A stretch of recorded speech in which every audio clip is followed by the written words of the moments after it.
네, 감사합니다. 오늘 하나님의 말씀은 나의 약함이 축복입니다 라는 제목으로 하나님의 말씀 전하겠습니다. 이 세상 사람들은 할 수만 있으면 자기를 자랑합니다. 자기가 가지고 있는 장점, 자기가 가지고 있는 것들을 자랑하는 데 아주 힘을 씁니다. 그래서 오늘날의 시대를 자기 자랑 시대다 이렇게 얘기를 합니다. 자기를 피하라고 자기가 가진 것들을 자랑하는 시대, 그 시대가 바로 오늘날의 시대인 것을 여러분 보게 됩니다. 돈이 많은 사람은 자기가 가진 돈을 자랑합니다. 자기가 가진 돈을 자랑하죠. 그러니까 돈 자랑한다 그러죠. 내가 이만큼 돈이 있다 이렇게 하면서 자기 돈을 자랑합니다. 또 어떤 많이 배운 사람들은 자기의 학력과 학식을 자랑하기도 이렇게 합니다. 또 건강한 사람은 자기가 가지고 있는 힘을 자랑하기도 합니다.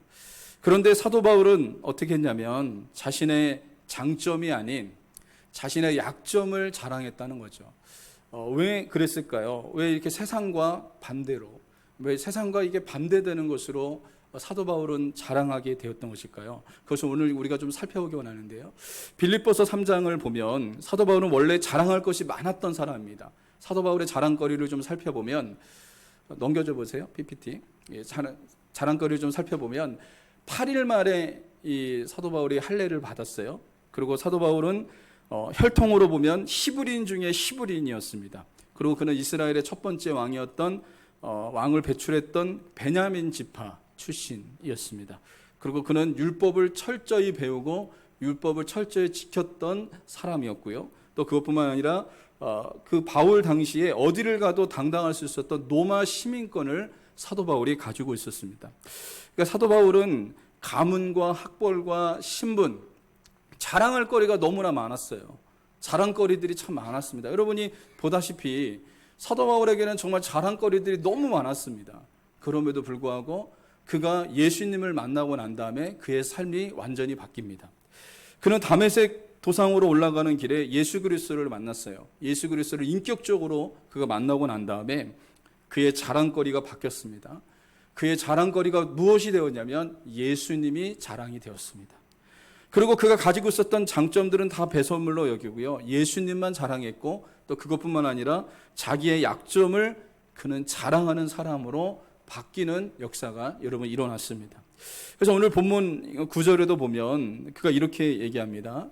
그러므로 도리어 크게 기뻐함으로 나의 여러 약한 것들에 대하여 자랑하리니 이는 그리스도의 능력이 내게 머물게 하려 함이라. 사도 바울은요, 자기의 여러 약한 것들에 대해서 자랑한다. 그 이유가 뭐냐면 그리스도의 능력이 내게 머물게 하기 위해서 내가 약한 것을 자랑한다 라고 그가 고백하고 있습니다. 본문 5절에서도 그가 이렇게 고백하는데요. 나를 위하여는 약한 것들 외에 자랑하지 아니하리라. 이렇게 얘기합니다. 여기서 약한 것들이란 본문 우리 7절에 보면 육체의 가시를 이야기합니다. 육체의 가시.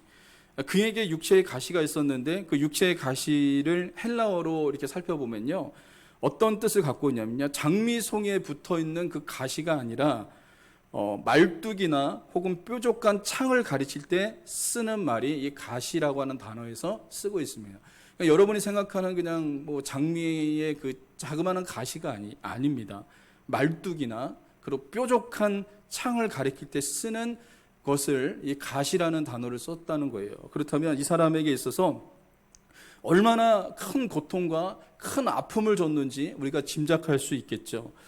사도 바울이 가지고 있었던 육체의 가시가 어떤 것인지 성경에서는 정확하게 표현을 하고 있지 않아요. 그러나 성경학자들에 의해서 두 가지로 우리가 좀 이렇게 함축해서 볼 수가 있는데, 하나는 사도 바울이 간질병이 있었다고 합니다. 간질병. 여러분 간질병을 한번 들어보셨나요? 간질병 갑자기 쓰러집니다. 갑자기 쓰러져서 막 거품 물고 쓰러집니다. 제가 예전에 간질병 환자를 한번 본 적이 있는데 초등학교 때 갑자기 쓰러져요. 갑자기 쓰러져서 막 입에 막 거품을 물어요. 한참 동안 그러다가 다시 일어납니다. 정상적으로. 그러니까 사도 바울에게 이 간질병이 있었다고 하는 그런 성경학자도 있고, 또 하나는 눈에 안질이 있었다고 해석하는 사람도 있습니다. 눈이 정말 시력이 좋지 않았던 거예요. 오늘날 얘기하면 뭐 눈에 뭔가 이물질이 낀 것처럼 막 그런 아픔이 사도 바울에게 있었습니다. 어찌됐든 간에 사도 바울에게 육체적인 가시가 있었어요. 육체적인 가시. 그 가시를 사도 바울은 사탄의 사자라고 할 만큼 그에게 큰 고통을 가져다 주는 것이었다라고 말을 하고 있습니다. 여러분, 사도 바울에게 있어서 이 육체적인 가시, 이것이 얼마나 큰 핸디캡이 됐겠습니까? 큰 약점이 됐겠습니까? 여러분, 말씀 전하는 사역자의 입장에서 볼 때 큰 약점이 아닐 수가 없어요. 그에게 능력이 많이 나타났습니다. 복음 전하는 곳마다 하나님의 역사들이 나타났는데 본인은 오히려 질병을 갖고 있는 거예요. 약점을 갖고 있는 거예요. 그렇다면 여러분, 말씀 전하는 사역자의 입장에서 보면 이 사람에게 큰 약점을 이 사람이 갖고 있는 겁니다. 우선 다른 사람에게 덕이 되지 않죠. 이 사람이 갖고 있는 그 약점이. 그리고 복음을 전하는 일에 방해가 됩니다. 그리고 자기 스스로도 너무 실망스러운 거예요. 그런 가시를 사도 바울이 갖고 있었던 겁니다. 그러나 사도 바울은 자신의 연약한 약점을 자랑했다라고 오늘 말씀해 주고 있습니다. 왜 사도 바울이 장점이 아니라 약점을 이렇게 자랑하는 사람이 됐을까요? 그 이유를 살펴보겠는데요. 첫 번째는요, 약함은 기도하게 만들어주기 때문에 그가 자랑했습니다. 여러분, 약함은요, 우리로 하여금 기도하게 만듭니다. 하나님을 의지하게 만드는 것이 약함이라는 것을 사도 바울은 깨달았던 겁니다.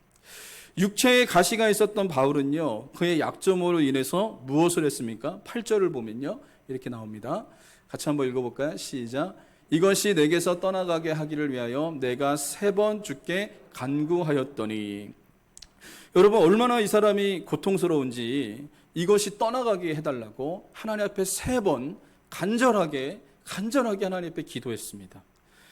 그러니까 여러분, 이 사도 바울이 갖고 있었던 이 육체적인 약점, 이 가시로 인해서 사도 바울은 하나님 아버지를 더욱더 간절하게 찾고 하나님 아버지께 더욱더 간절하게 기도하고 하나님 아버지를 더욱더 의지하는 사람으로 만들어줬다는 거죠. 그게 바로 사도 바울의 이 약점이었다는 것을 여러분 살펴볼 수가 있습니다.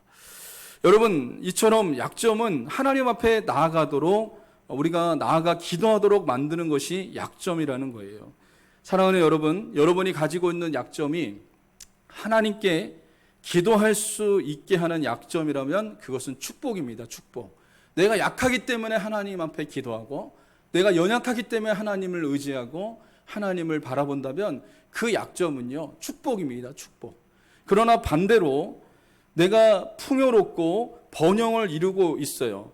그런데 그것이 나로 하여금 기도하지 않게 하고 하나님을 더 멀리하게 한다면 이것은 축복이 아니라 저주도 될 수가 있다는 것을 가르쳐주고 있다는 것입니다. 우리가 당한 고난이 우리로 하여금 하나님 앞으로 나아가게 한다면 그것은 그 고난은 저주가 아니라 우리에게 유익이 된다는 것을 성경은 우리에게 말씀해 주고 있다는 겁니다. 우리에게 있는 약점이 하나님 앞에 무릎을 꿇게 하고 하나님 앞에 기도하게 한다면 그 약점은 불행이 아니라 축복이 되는 줄 믿으시기를 주님의 이름으로 간절히 소망합니다. 여러분, 인간은 본능적으로 고난을 싫어해요. 힘든 거 싫어합니다. 고난받는 거 정말 싫어합니다. 여러분, 고난을 좋아하는 사람이 어디 있겠습니까? 고난을 좋아하는 사람 아무도 없죠. 그런데 묘한 것은 평소에 기도하지 않던 사람이 고난이 오면 기도합니다. 힘들고 어려우면 고난이 오면요, 기도하는 사람으로 바뀌는 역사가 여러분 일어나게 됩니다. 고난이 오면 그때서야 하나님을 의지하면서 하나님 앞에 기도하는 사람이 된다는 거예요. 사람은 언제 기도합니까? 일이 잘 풀릴 때 기도할까요? 아니면 고난당할 때 기도할까요? 사람은요, 고난당할 때 기도합니다. 여러분, 사람들이 하나님 앞에 나와서 기도해야 한다는 것을 알면서도 왜 기도하지 않을까요? 아직까지 하나님 외에 의지할 것이 너무나 많기 때문에 그래요. 왜 기도하지 않을까요? 하나님 외에 아직까지 의지할 것이 많기 때문에 기도하지 않는 거예요.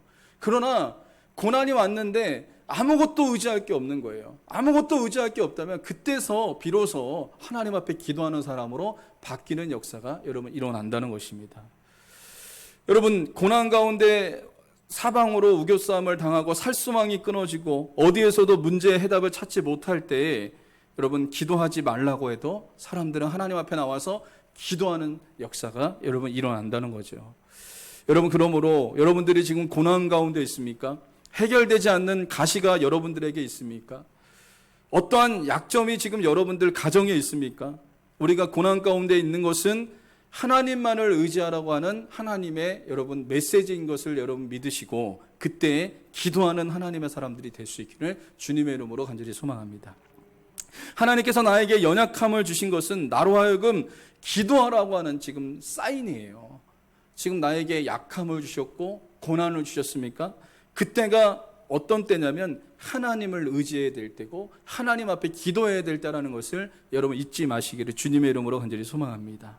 내게 고난이 오고 내게 약함이 나타났을 때 그때 사람을 찾지 말고 하나님을 찾는 하나님의 사람들이 여러분 될 수 있기를 주님의 이름으로 간절히 소망합니다.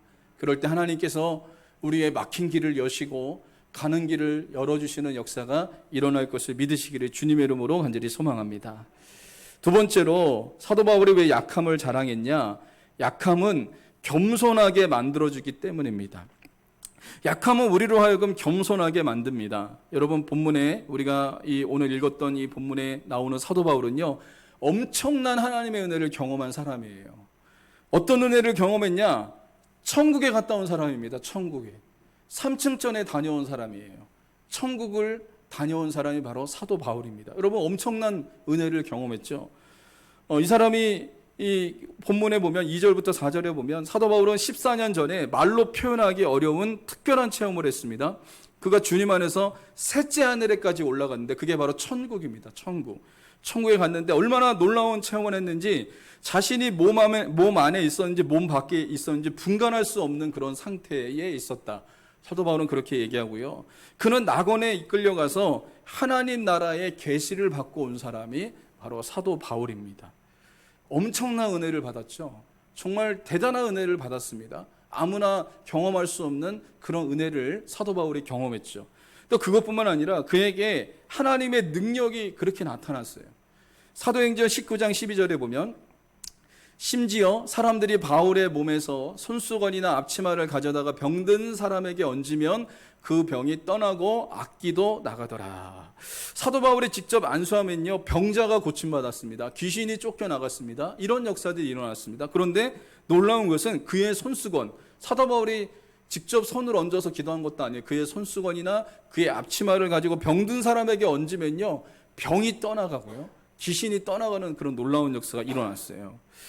참 놀라운 역사들이 사도 바울의 그 사역 속에 나타났죠. 여러분, 이 정도 되면 교만하지 않을 수가 없겠죠.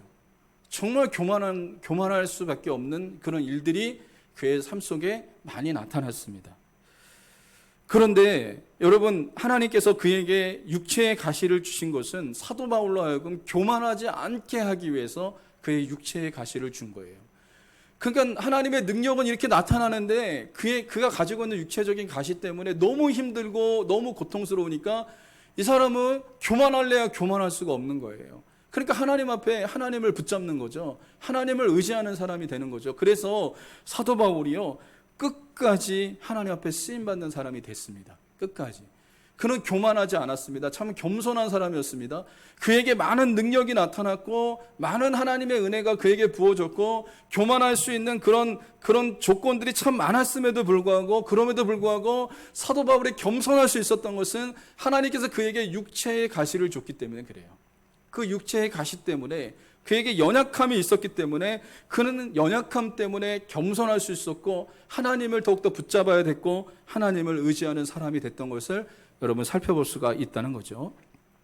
바울은 자신의 약함으로 인해서 겸손하게 되었습니다. 그래서 하나님은요, 바울을 하나님의 종으로 하나님 앞에 끝까지 그를 사용하시는 역사가 여러분 일어났던 것을 여러분 보게 됩니다. 여러분, 하나님께서 가장 싫어하는 죄가 무엇인지 아십니까? 그것은 교만죄입니다. 잠언서 16장 18절에 보면 이렇게 나옵니다. 교만은 패망의 선봉이요 거만한 마음은 넘어짐의 앞잡이니라. 우리가 겸손하게 살아가면 하나님께서 우리에게 은혜를 주십니다. 그런데 교만한 순간 하나님은 은혜를 주시지 않아요. 교만하면 하나님께서 우리를 사용하지 않습니다. 교만하면 어떤 일이 일어나냐면요, 하나님을 물리치게 되는 그런 일이 일어나게 돼요. 하나님을 대적하는 일이 교만한 사람들에게 나타나는 겁니다. 교만한 사람에게 하나님은 은혜를 주시지 않습니다. 여러분, 우리가 언제 넘어지는지 아십니까? 고통과 고난이 왔을 때 우리가 넘어지지 않고요, 잘 될 때 넘어질 수가 있습니다. 너무 잘 되면 교만해서 넘어지는 경우가 너무나 많다는 겁니다. 그래서 토마스 칼라일은 이렇게 얘기를 했습니다. 고난이 주어질 때 그 고난을 잘 견디고 통과하는 사람이 100명이라면 번영을 잘 견디고 통과하는 사람은 그 중에서 1명뿐이다. 이렇게 얘기합니다. 이 말은 뭐냐면 고난이 왔을 때 그 어려움을 이겨내는 사람들이 많다는 거예요. 그 고난을 통과하는 사람이 많다는 거예요. 여러분, 우리가 생각할 때 고난이 오면 무너질 것 같죠. 그러나 고난이 오면요, 하나님을 더 붙잡습니다. 하나님을 더 의지해서 그 고난을 통과하는 역사가 일어나는 겁니다. 그런데 잘 됐을 때가 더 위기입니다. 너무 잘 되는 거예요. 너무 잘 되면요, 하나님을 찾지 않는 거예요. 내가 잘해서, 내가 능력이 많아서, 내가 내 실력이 좋아서 잘 됐다고 생각하면서 하나님을 찾지 않는 일이 일어나게 되는 겁니다. 그러므로 잘 될 때가 위기라는 겁니다. 잘 될 때. 그러나 사도 바울은요, 그에게 교만할 수 있는 그런 일들이 참 많았지만 하나님이 그에게 육체의 가시를 줘서 그로 하여금 겸손하게 하는 역사가 여러분 일어났다는 거죠. 그래서 그는 약함을 자랑하는 사람이 됐던 것을 여러분 살펴볼 수가 있습니다. 여러분에게 자랑거리가 있습니까? 자랑해야 될 거리들이 많습니까? 그렇다면 조심해야 됩니다. 자랑거리가 있는 사람은 항상 교만할 수 있는 가능성이 있기 때문에 여러분 그래요. 그렇기 때문에 우리에게 자랑할 거리들이 많고 자랑할 거리들이 많다면 그때 여러분 조심해야 되는 거예요. 그때. 반면에 여러분에게 약점이 있습니까? 그렇다면 겸손할 수 있는 기회라는 것을 여러분 잊지 마시기를 바랍니다. 우리의 장점이 우리를 망하게 할 수 있는 도구가 된다면 우리의 약점은요, 하나님 앞에 교만하지 않고 겸손하게 설 수 있는 안전장치가 된다는 것을 말해주고 있습니다. 여러분, 여러분에게 어떤 약점이 있습니까? 건강에 문제가 있습니까? 인간관계에 문제가 있습니까? 물질에 문제가 있습니까? 아니면 자녀의 문제가 있습니까? 그렇다면 여러분이 감사하시기를 주님의 이름으로 간절히 소망합니다. 그 약점 때문에 하나님을 더 붙잡는 사람이 되는 거예요. 그냥 아무런 문제도 없이 모든 일이 다 잘 돼요. 모든 일이 다 잘 되면요, 사람은 교만할 수밖에 없다는 겁니다. 우리 하나님께서 우리를 괴롭게 하기 위해서 약점을 주신 분이 아니에요. 나를 좀 괴롭게 하기 위해서 약점을 주신 분이 아니라 오히려 그 약함은 우리로 하여금 교만하지 않게 하고 절대로 주님을 떠나지 않게 하는 안전장치라는 것을 여러분 잊지 마시기를 주님의 이름으로 간절히 소망합니다.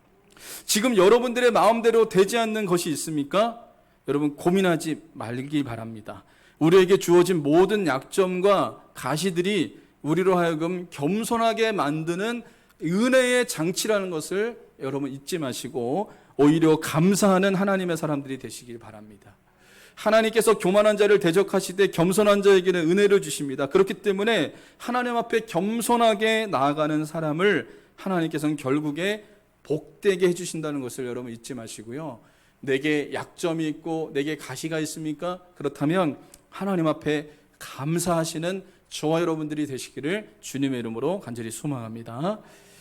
세 번째로, 왜 사도 바울이 약함을 자랑했냐? 약함은 능력을 경험하게 만들어주기 때문입니다. 약함은 우리로 하여금 하나님의 능력을 경험하게 합니다. 오늘 본문 9절을 보면 이렇게 나옵니다. 나에게 이르시기를 내 은혜가 내게 족하도다. 이는 내 능력이 약한 데서 온전하여짐이라 하신지라. 그러므로 도리어 크게 기뻐함으로 나의 여러 약한 것들에 대하여 자랑하리니 이는 그리스도의 능력이 내게 머물게 하려 함이라. 이렇게 얘기합니다. 사도 바울의 약점은 그로 하여금 기도하게 하고 그로 하여금 겸손하게 했습니다. 그뿐만 아니라 그의 약점은 하나님의 능력이 그에게 계속 머물도록 하는 통로가 됐던 것을 여러분 살펴볼 수가 있습니다. 이처럼 고난 속에 하나님의 은혜가 더 크다는 겁니다. 고난이 큰 사람일수록 하나님의 은혜도 커요. 골짜기가 깊으면 깊을수록 산이 높은 것처럼 고난이 크면 클수록 그 속에 담긴 축복도 크다는 것을 여러분이 깨달으시기를 주님의 이름으로 간절히 소망합니다. 내가 정말 힘들어요. 내가 고난이 와요. 그러면 여러분이 해석을 잘 하셔야 됩니다. 하나님이 나를 축복하시려고, 하나님이 나에게 주실 복이 있구나, 이렇게 생각하시기를 바랍니다. 왜 나에게 이렇게 힘들게 하고, 왜 나에게 이렇게 정말 여러 가지로 고통스럽게 하고, 왜 하나님이 이렇게 하시지? 이렇게 여러분 생각하지 마시고, 고난 뒤에 반드시 하나님은 축복하세요. 고난이 크면 클수록 하나님의 은혜도 더 크다는 것입니다. 왜 사도 바울에게 이런 엄청난 하나님의 은혜가 부어졌냐? 그에게 고난이 컸기 때문에 그래요. 그에게 엄청난 고난이 있었기 때문에 하나님은 그에게 큰 은혜를 부어주시는 역사가 일어났던 것을 여러분 살펴볼 수가 있습니다. 역사적으로 보면 약점을 극복하여 크게 쓰임받은 사람이 있는데, 미국의 누즈벨트 대통령이 있습니다. 이 사람은요, 소아마비 환자였습니다. 소아마비 환자. 하반신을 쓰지 못하는 약점을 갖고 있었습니다. 그럼에도 불구하고 이 사람은 미국의 대통령이 되어서 당시의 경제공황 가운데서 미국을 이끌어가는 놀라운 역사가 일어났고, 2차 세계대전을 진두지휘하는 역사를 이루었습니다. 여러분, 이 사람은 약점이 있었죠. 걸을 수가 없었습니다. 소아마비 환자였습니다. 그럼에도 불구하고 이 사람이 하나님 앞에 위대하게 쓰임받는 역사가 일어났던 것이죠. 여러분, 또 그것뿐만 아니라 음악가 베토벤은 청각장애자였습니다. 여러분, 음악을 하는데 귀가 안 들린다고 한번 생각해 보세요. 여러분, 어떻게 이 음악을 만들겠습니까? 그러나 이 사람은 이 청각장애를 갖고 있었지만, 이 치명적인 약점을 갖고 있었지만, 그는 신체적인 약점을 극복하고 세계적인 작곡가가 되는 역사가 일어났습니다. 또 링컨은 어떻게 됐습니까? 여러분, 미국의 대통령 링컨, 지금 미국 사람들이 제일 존경하는 사람이 링컨이라고 그래요. 링컨. 지금 링컨에 대한 책들이 지금도 쏟아져 나온답니다. 여러분, 지금도 계속해서 링컨에 대한 책들이 그렇게 많은데도 불구하고 또 링컨에 대한 책을 쓰고, 그 정도로 미국 사람들이 존경하는 대통령이 아브라함 링컨인데, 이 사람은요, 초등학교 졸업장도 없답니다. 초등학교 졸업장도 없는 사람인데, 이 사람이 미국의 주류 사회에 들어갈 수 있었던 것은 어떻게 해서 이렇게 될 수 있었습니까? 이 사람은 약점이 있었지만 그럼에도 불구하고 하나님을 신뢰했고, 기도하는 사람이었고, 말씀을 붙잡는 사람이었고, 하나님을 경외하는 사람이었어요. 이 사람은 초등학교 졸업장밖에 없었지만 무학력이라는 약점을 극복하고 미국의 대통령이 되어서 위대하게 쓰임받는 사람이 됐던 것을 여러분 살펴볼 수가 있습니다. 역사에 나타난 숱한 이 인물들은 실패가 없었고, 고통이 없었고, 약점이 없었던 사람이 아닙니다.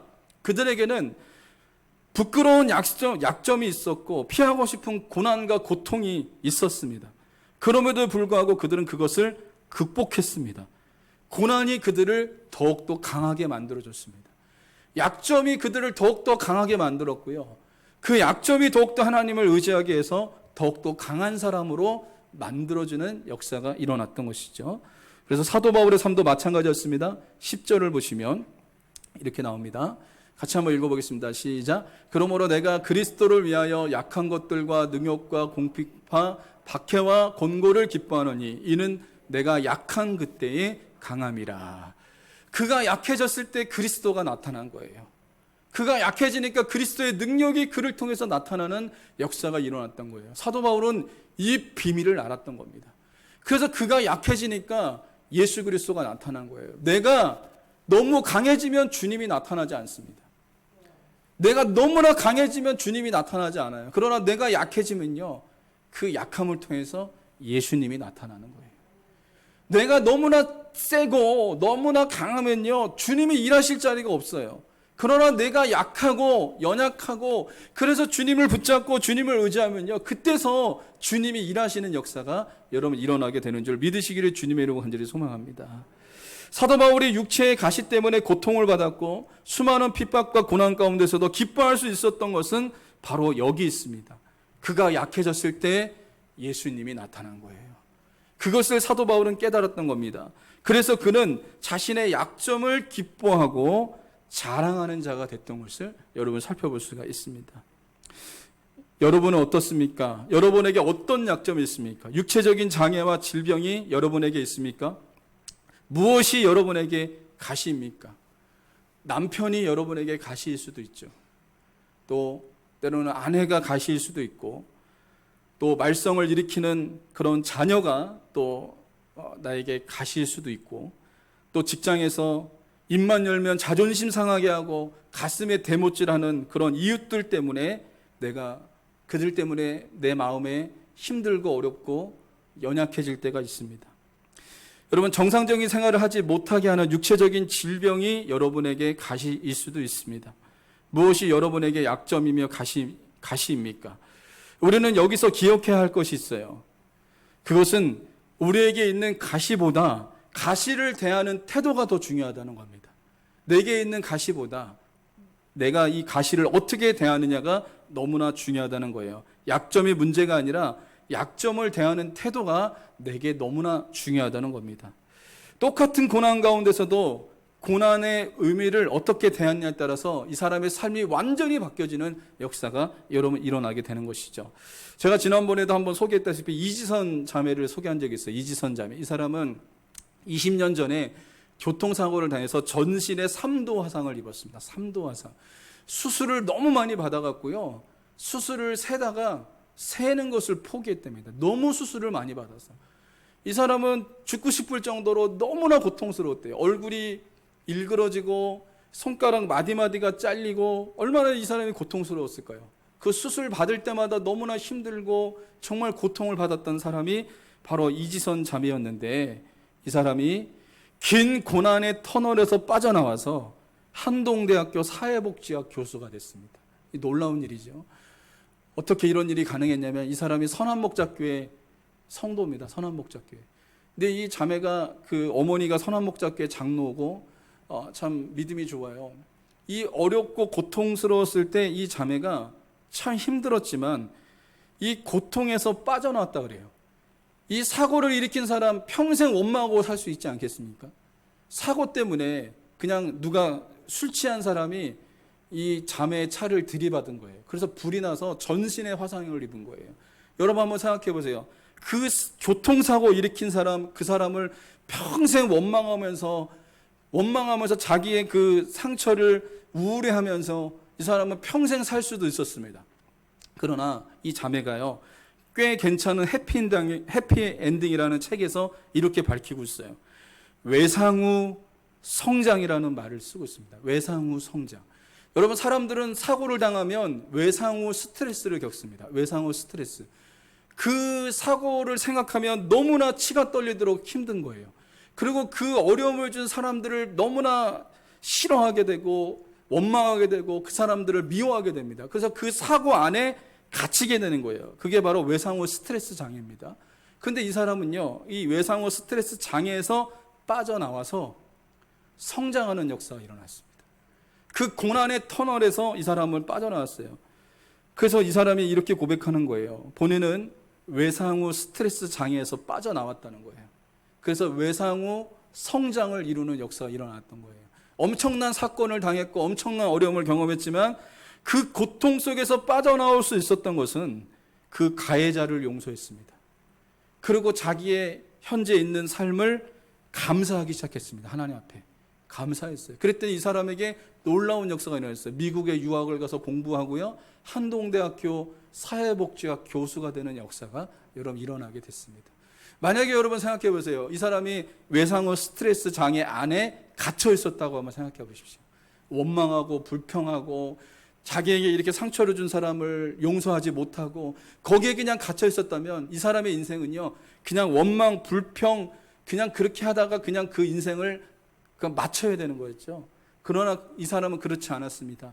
그 속에서 빠져나왔는데 그게 뭐냐면 자기에게 가해를 준 사람을 용서했고 자신의 현재 주어진 삶에 대해서 감사하는 역사가 일어났을 때 그 외상후 스트레스에서 빠져나오는 역사가 일어난 거예요. 여러분, 저와 여러분들에게 이러한 역사가 있기를 주님의 이름으로 간절히 소망합니다. 우리에게도 똑같은 연약함이 있지만 그것을 어떻게 보느냐에 따라서 그게 축복이 될 수도 있고 그게 내게 힘들고 어려운 점이 될 수도 있다는 거예요. 똑같은 환경에서 똑같은 고난 속에서 어떤 사람은 좌절하여 인생을 절망 속에 살아가는 사람이 있는가 하면 어떤 사람은 그 고난을 디딤돌 삼아서 더 성장하고 더 빛나는 인생을 만들어가는 사람도 있다는 것이죠. 여러분, 저와 여러분들은 이와 같은 사람이 되시기 바랍니다. 거기서 빠져나와서 고난을 디딤돌로 삼아서 성장하는 하나님의 사람들이 되시기를 주님의 이름으로 간절히 소망합니다. 여러분, 그러므로 여러분에게 남들에게 밝힐 수 없는 고난과 약점을 가지고 있습니까? 남들에게 밝힐 수 없는 그 약점이 있고 내게 고난이 있고 내게 질병이 있습니까? 그렇다면 여러분, 그것을 장애물로 생각하지 말고요, 그 고난과 약점, 그것을 디딤돌로 삼기를 주님의 이름으로 간절히 소망합니다. 여러분에게 주어져 있는 약점을 하나님의 은혜와 축복과 능력을 경험할 수 있는 통로로 여러분 삼으시면서 인생을 힘있게 행복하게 살아가기를 주님의 이름으로 간절히 소망합니다. 한번 PPT 넘겨줘 보세요. 약점을 하나님의 은혜와 축복과 능력을 경험할 수 있는 통로로 삼으시기를 바랍니다. 통로로. 그래서 인생을 힘있게 행복하게 살아갈 수 있기를 주님의 이름으로 간절히 소망합니다.